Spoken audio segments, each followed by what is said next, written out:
بسم اللہ الرحمن الرحیم۔ السلام علیکم محترم ناظرین۔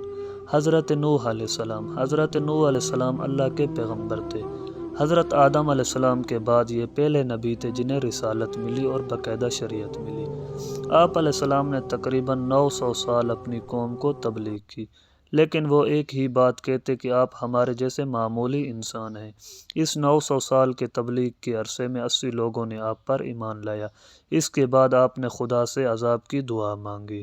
خدا نے فرمایا کہ اے نوح، میں ان لوگوں پر سیلاب کا عذاب دوں گا، تو آپ کو حکم دیا کہ ایک کشتی تیار کریں جس میں آپ کے چاہنے والے پناہ لے سکیں۔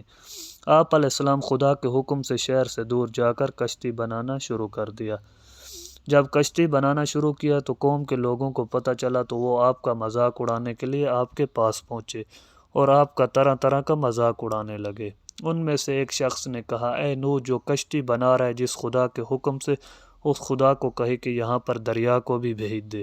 تو اس طرح کی مختلف مذاق اڑانے لگ گئے، لیکن نوح علیہ السلام نے ان کی باتوں پر توجہ نہ دی بلکہ اپنی کشتی بنانے میں مصروف رہے۔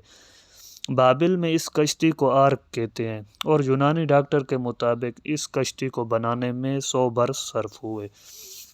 کشتی کی لمبائی 547 فٹ، اونچائی 47 فٹ اور 91 فٹ چوڑی تھی۔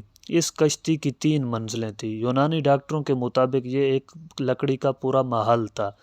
اس میں 3 منزلوں میں حضرت نوح علیہ السلام کی بیوی، اس کے 3 بیٹے اور بہو، اور مختلف اقسام کے پرندے اور حیوانات سوار ہوئے۔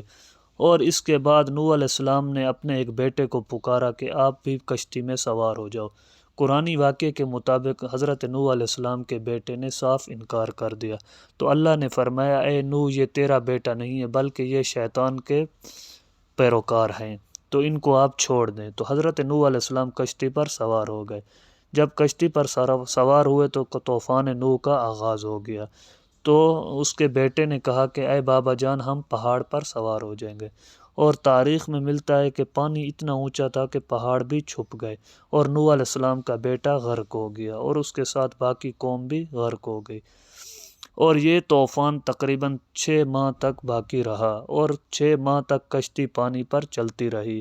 اور اس کے بعد جب طوفان نوح تھم گیا تو کوہ جودی پر جا کے یہ کشتی لگی، اور حضرت نوح علیہ السلام جب کشتی سے باہر نکلے تو سب لوگ محفوظ تھے۔ تو جو لوگ کشتی پر سوار تھے وہ لوگ کامیاب ہو گئے۔